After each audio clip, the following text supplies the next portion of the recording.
Welcome back to Juno Communications, the inside scoop where you can find us interviewing new and upcoming projects built on Juno. Here I am glad to have an old friend with me today, Rebel Defi. He'll be here today to talk to us a little bit about TFM and what they're up to and Juno and the wider interchain. Before I get into that, Rebel, how's it going, mate? I'm doing well. I had to put a t-shirt on for this thing. I'm out in Thailand just now, absolutely boiling. So, I mean, listen, I'm not one to complain about the heat. So, yeah, doing all right. That's brilliant, mate. I'm excited for the chat today. Before we deep dive into TFM, Rebel, would you mind explaining what you do on the project and how you ended up involved? Absolutely. So I was on a call with the co-founder, and we were just talking about the state of Cosmos, and we just had quite a nice call. And then a couple of months later, he gave me another call back, just out of the blue, and asked me if I wanted to get involved with TFM, and I jumped at the chance. So what I started off doing, and this was round about last August, I was doing like social media and community stuff on Discord, and the role's kind of just grown into sort of like some business development stuff, and testing the new software that's coming out, just getting more involved with the team, continuing to do the social media stuff as well. So it's quite a busy role, but varied as well. And then remember, we used to do the what was it the Juno Builder spaces. Remember them? We did some Juno Builder spaces. We had, yeah, I think I met you on multiple spaces in the past because as a fellow Scot, you recognise the accent and you go, oh, he's into crypto. That's cool, and we got to know each other that way, which was pretty nice. But yeah, I knew you were always involved around the crypto community and the greater Cosmos ecosystem and stuff. It's nice to see you landing on your feet with the FM, which we'll dive into obviously with a little demonstration from yourself. But yeah, you mentioned your co-founder. Is he sort of the kind of developer, or is he? What's his role in TFM? It's quite a big team. I won't go into too many specifics, but um, there's a bunch of devs, and yeah, sort of co-founder running, or I mean, what? Yeah, Yeah, just making sure everyone's doing what they should be doing, basically. nice little team, all good pals working together. It creates a good environment and stuff gets shipped. Okay, so I'm just going to go into like the mission is and what you're trying to build at TFM before we get the demonstration. You can speak for anyone in the project, but what inspired you guys to create or work on TFM, and like what problems are you hoping to solve by designing it and building it? And now it's obviously shipped as well. Absolutely, yeah. I mean, we just had recently. I don't know if you've used it. Hopefully, you've seen it. But like a huge release, the IBC bridge, which and we can definitely go and have a little demonstration of that in a bit. So essentially, that allows token transfers or facilitates token transfers between. There's like 100. I couldn't believe how many IBC Go enabled blockchains there are, but like 100 different chains, which I just think is incredible. And like if you're bullish on Cosmos, you can only imagine like that number is Yeah. going to increase. So Remember when essentially, it yeah. was only like, if you look at the early days of Mappa Zones, I remember I was like faffing around and creating IBC channels, and I created this Highlander clan still there floating around. Created this little, and I thought, this is going to be massive, this. And sure enough, you started seeing the big networks joining, and it was like, fucking hell, this is brilliant. Absolutely. I mean, and to be honest, that's one thing that, but part of my role is speaking to the different L1s in Cosmos, and it's just like discovering, oh, there's a chain doing that. That's amazing. And like you're a musician, aren't you? So or involved like in the Yeah. in the Yep. sort of musical scene. I mean, have you heard of Bit Song? Yep. I mean, Yeah, that's yeah, to have a chat with them. I mean, it's fascinating stuff. so yeah. It's just I mean, just discovering that there's these different blockchains totally specializing in like one sort of field, and I just find it amazing, really interesting. So I'm definitely glad to be like sort of in this app, game for apps, sure. app specific chains. Yeah, but like I said, the new feature we can talk about. I know I am aware of the IBC bridge that you have built. We'll go into like possibly like you're a Dex aggregator as well, TFM, isn't it? Right. So what I wanted to ask, like, was there any other existing protocols or solutions that inspired the creation of TFM's launchpad and like yield farming functionalities, or just describe to me what it is. Is it a Dex aggregator? Is it more than that? We'll get into the IBC bridge obviously as well. Absolutely. I would say it is more than that. It's like a sort of super aggregator. So it's definitely got the Dex aggregator component to it. But when we released the integrated Dex and NFT aggregator, that was like a first, not just in Cosmos. Like that was a first on Web3. So it's not necessarily about like being first, but it's the idea of just trying to aggregate everything. So aggregate trades, so with the DEX aggregator side of things, aggregate NFT trades with the NFT aggregator part of things. So it's trading of both like fungible and non-fungible tokens, and also providing like sort of the analytics to go with that. So I mean, Yeah. it's maybe a bit like Wow. sort of complex to explain just in words, but like when we go through the sort of demo site, I can share my screen.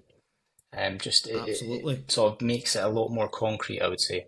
It sounds fascinating. I mean, I knew about the non-fungible side of things, but yeah, I mean, I've not actually used it, to be fair. But let's dive into it, Rebel. Let's go. Share your screen. Bring it home to the community. Anyone who hasn't seen this Super Dex aggregator, let's go. Well, I mean, yeah, just talking about the Dex aggregator at the moment, it's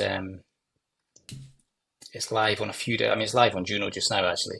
Juno is actually a really good Yeah. example or a good chain for good L1 for TFM to be on, because it's not, you know what I mean? Like Osmosis has a DEX. Like Yeah. Osmosis is the DEX. Um, Aye. but on Juno, it's not like that. You've got Wind, you've got Hoppers, Loop, White Whale, and you still Yeah. got liquidity in Juno Swap. So I mean, So, that's like 5 different so places where liquidity is yeah. So, held. so, so the idea of a DEX aggregator is you're dealing with fractured liquidity around different DEXs, and you can find the best swap rate or swap value, swap price, and aggregate that and get the best deal. That's yeah, excellent description. So essentially, that's it. Now, the DEX, I mean, a DEX aggregator can sometimes, well, can often like beat the best price of any single DEX Yeah. because it can route trades. You know, what I mean, some of the trade could be routed through Wind, some of the trade could go Yeah. through Hoppers, and like if you're just using Yeah. Windex, All right. you can't use the Hoppers That's liquidity. So something. that's kind of neat.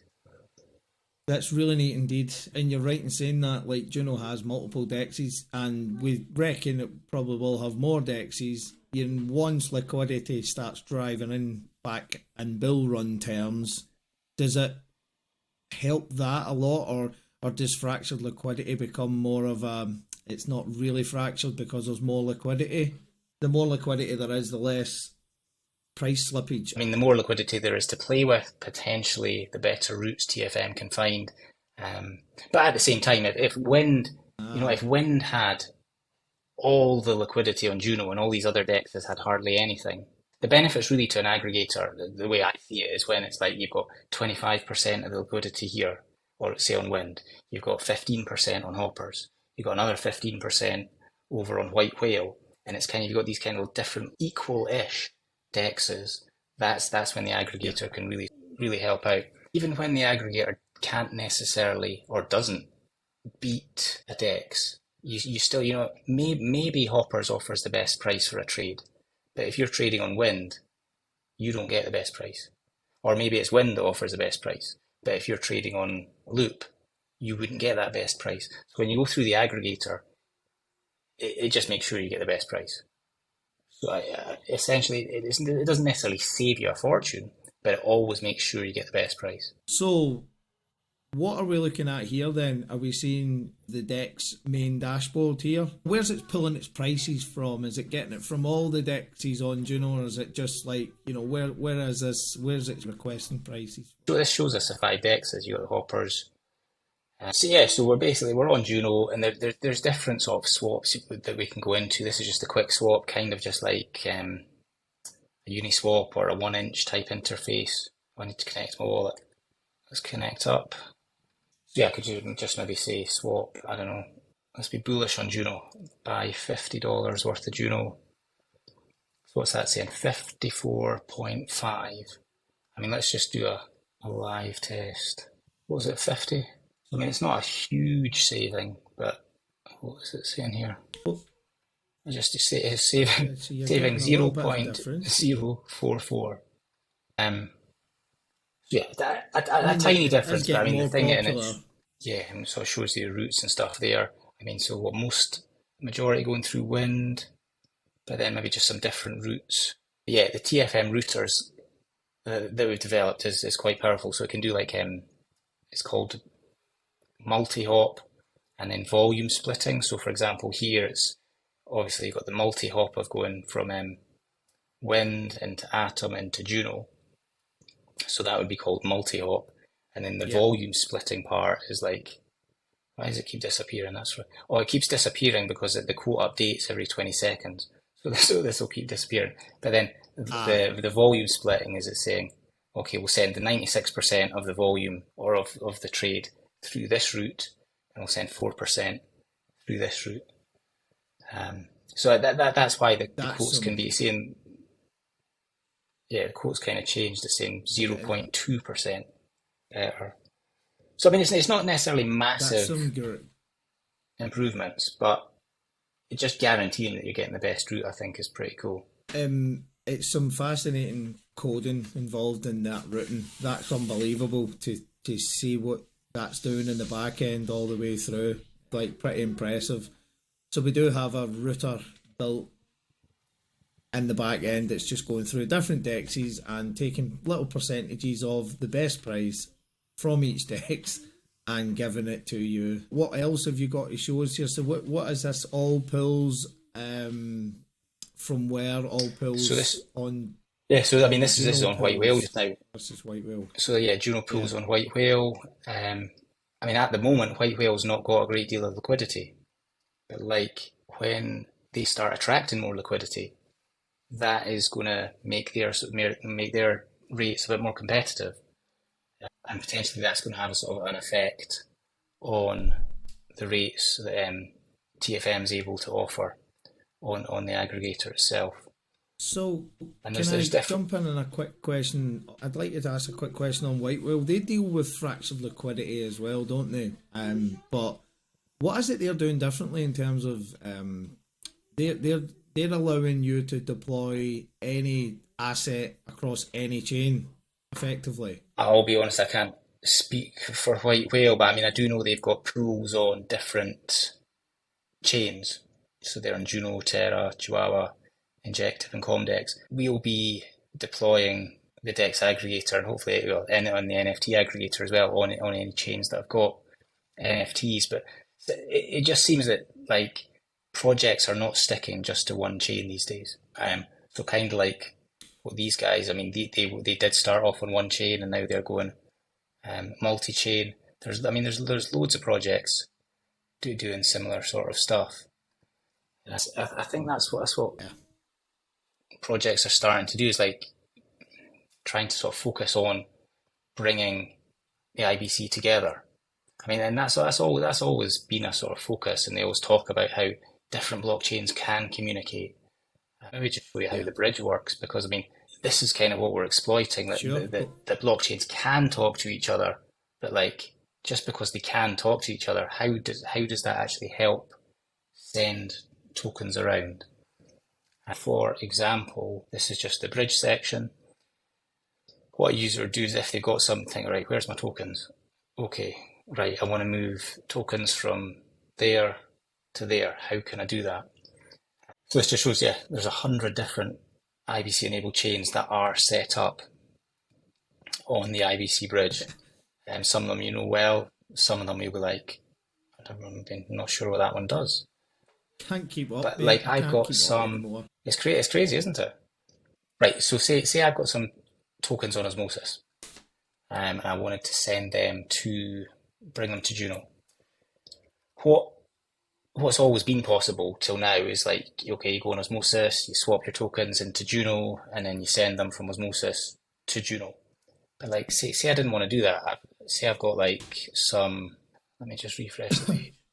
Have you used this before? I had In fact, a look at the bridge, but I never had anything to bridge over yet.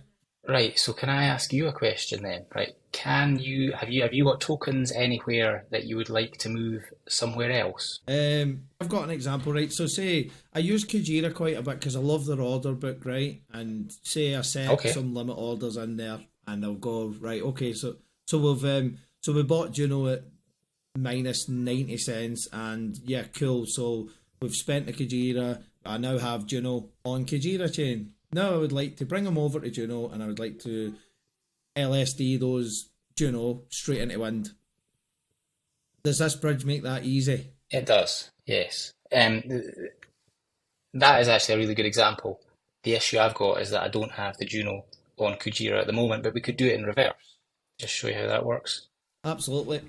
Connect up the Juno, and then as you said, so like Juno's got 32 different networks connected to it, right? So that's different node operators are running relayers. Do you guys run relayers? Yeah.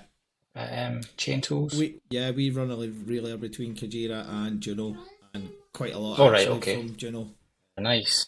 All right, so if we've got, say we want to Nice. send some tokens from Juno to Kujira, I've only got a little bit of Juno there, but we'll just pop that in. They send 5 Juno for this over, hit confirm, should pop up and ask me to sign it. Excellent. And then it says these can take about 45 This is seconds or so so, but far. hopefully it should go through This the is by confirmation far message. the fastest way I've seen this. The problem that you do have using Kepler IBC transfer is you've got to put in the channels manually, which is just a fucking pain in the arse. You're doing that job for us with this bridge. Yeah, and it just helps people avoid mistakes. Because if you're trying to do something manually in Kepler, Yeah. like obviously there's people that know what they're doing, and that's great, and off they go and they can do that.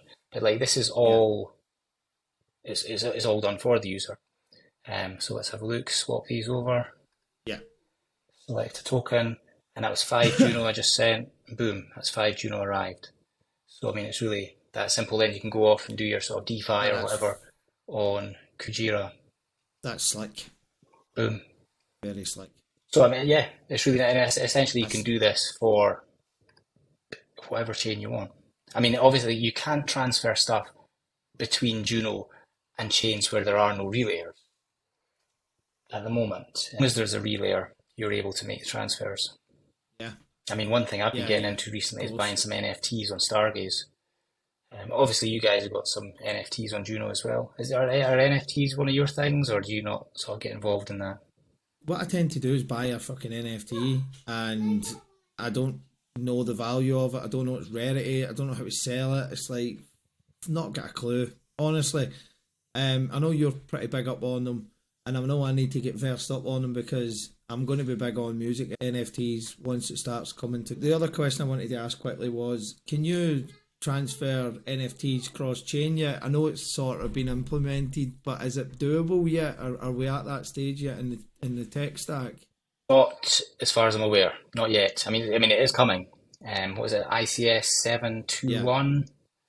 Um, so I yeah, mean yeah. that will be. I That'll mean, be obviously cool. we've yeah.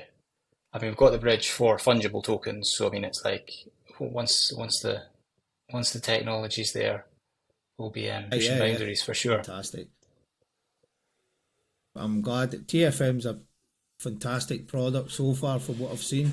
Is there anything else in the demonstration you'd like to show us, and maybe we can get into a bit of the specifics of the project? I know we've not got all the team on the call today, but maybe you can answer a couple of questions on, we've covered like what an aggregation service is, what you're doing, and what where it benefits users. You know, you're going to fetch the greatest price for us. And how would it kind of work with an NFT then? Like, what is it the same deal? Now, this is like I'm struggling to get my head over this. How does an NFT aggregator work then?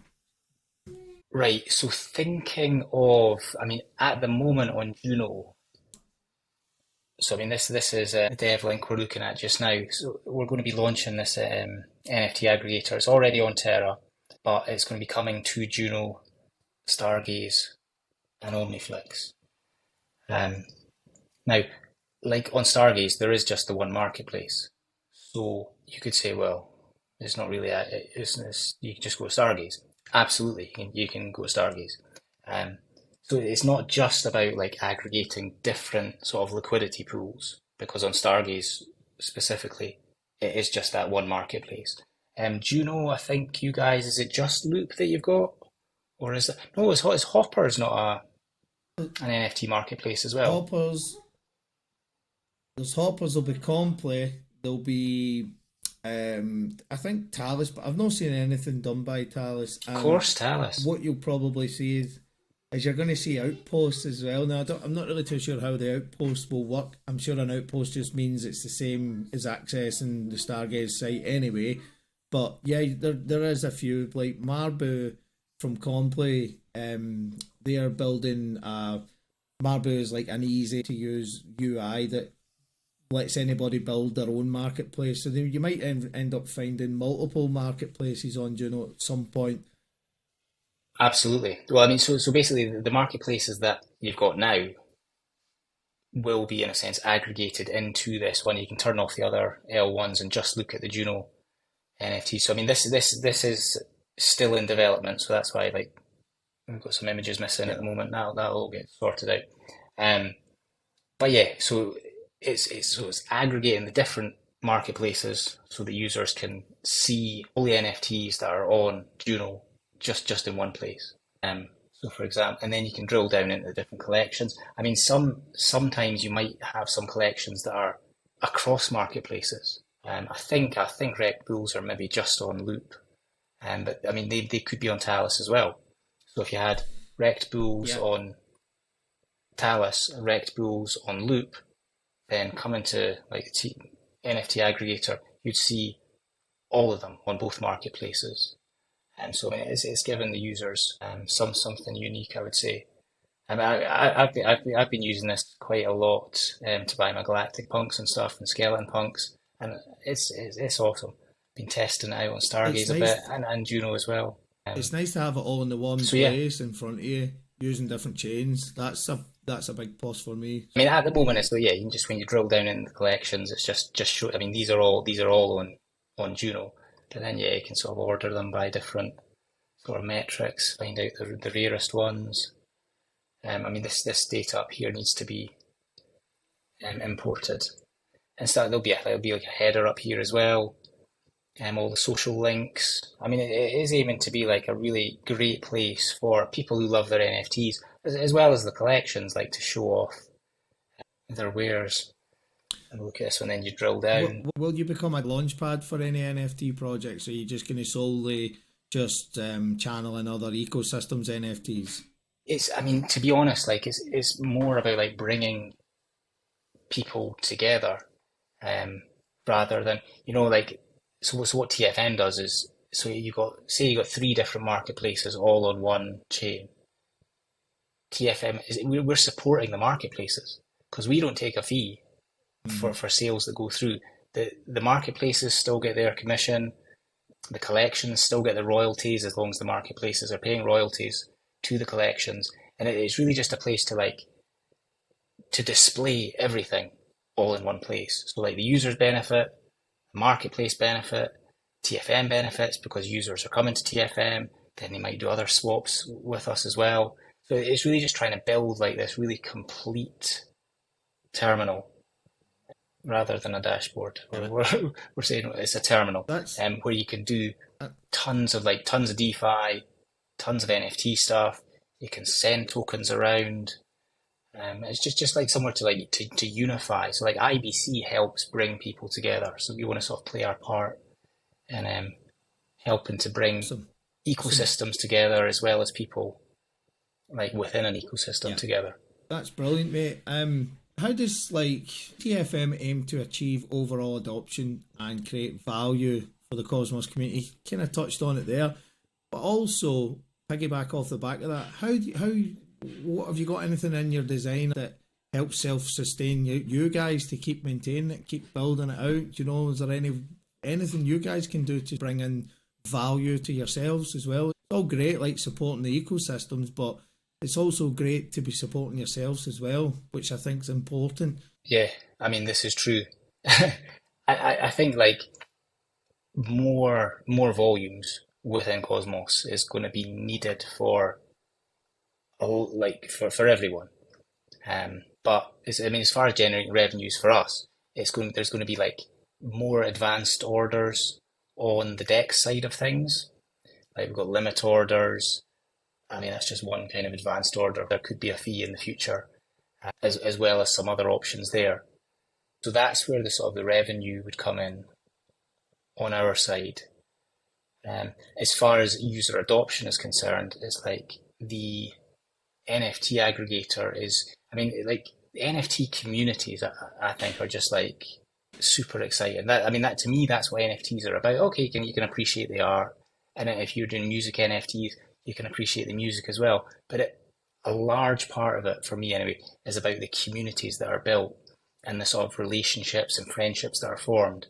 If NFT communities enjoy using the NFT aggregator, that's going to mean, in all likelihood, they'll sort of stick with TFM maybe when they're doing their swaps as well.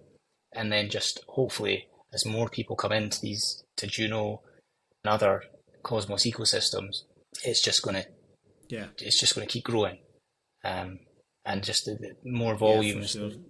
creates sort of benefit for everyone, I suppose. Brilliant. Great answer. How does TFM's protocol compare to other DeFi and NFT solutions in the market? And I mean the greater crypto community. Is there anything out there similar it's competing with you guys? Have you noticed anything? Or are you just forefronting this idea on your own and going, this is our idea, this is our vision, let's go? LFG. Yeah, there are some NFT aggregator solutions on like Solana and Ethereum. But as far as Cosmos is concerned, like this is I mean, and not just Cosmos. I mean, I would put the TFM NFT aggregator up against anything in the market. Yeah, I think it can hold its own. Yeah. I mean, and we'll start to see it. Like at the moment, it's only deployed on Terra, but I mean, literally, I don't want to necessarily give a firm date, but like soon it will be deployed on 3 more ecosystems, or not three more L1s, one of which being Juno. Yeah. And I think it's going to be great for, I mean, I've got some Levana eggs, so it's going to be really nice to see all the stats and stuff. Yeah. Let's quickly show you the sort of stats page. Right, so I'm a Galactic Punk fanboy. And there we go. So it's like just your sort of trading view chart of this is like the floor price over time. And just different this is fucking metrics excellent, here. I've always wanted to see that, like charts on NFTs like that. I struggle with, you know, if I have an NFT, how do I sell it? You know, what price to put it in? It'd be nice to get something like this to show you stats on previous selections of a collection and just see how they're performing, and then can I go, well, that's my floor price, like you say, and then you start throwing offers in. I love this. Also, yeah, and I think because this is the dev environment, I'm missing some images and stuff here, but once it goes into production, users will get all that information. Yeah, so this is the thing that I'm particularly focused on personally. And I just think it's from the conversations that I'm having with different NFT communities, like they're really excited by this. Yeah, 100%. This is brilliant, mate. And so this isn't in production yet, like you mentioned. So have you got a ETA on when we might start seeing this around the ecosystem? It's funny, isn't it? Like I remember when me and you were doing some Twitter spaces together, we'd always ask people like, when's it coming? And they'd be really cagey about saying a date. I think, and I totally get it. Like you can't say a date just in case that date isn't achieved. But I mean, I have been testing it. Fulfilled. I have been buying NFTs using this. So I mean, it's working.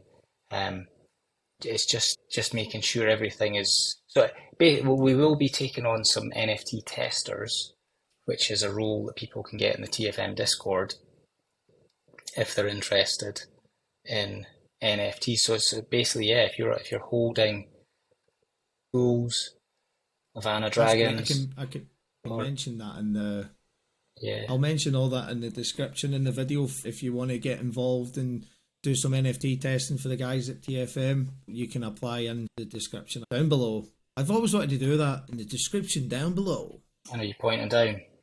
Yeah, that's kind of what I like about Juno, because like Juno people they're not just, you don't, you know what I mean, typically they're not just Juno only, and that's what's good about like IBC as well. It's like Juno people use osmosis. Juno people buy, I mean, not everyone, but like there's a percentage of Juno people will be buying NFTs on Stargaze, a percentage of Juno people doing stuff on just different ecosystems. So I think like Juno people are Cosmos people. So I think that's really cool, like in your ecosystem. Yeah, for sure. Rebel, where's the best place to find you? Where are you active? You mentioned Discord there. I'll put that in a little link in the description below for that. If anybody wants to come on and just ask you some questions, where are you most active, mate? Is it Twitter? Is it Telegram? Whereabouts can we find you? I suppose, yeah, you can find out about what's going on the Twitter at TFM_com. Or if you, I mean, if you're, yeah, people in the Juno community, just go to like the website. It's just juno.tfm.com, and then that'll take you into this page here. And then from here, we've got the socials, such as Twitter, Telegram, sometimes do Medium articles, and then Discord. So yeah, you can just get us. Wonderful. On any of those. Okay. Listen, thanks for coming on for an episode on the Inside Scoop, Rebel. It's been a pleasure seeing you and talking to you again. It's been a while.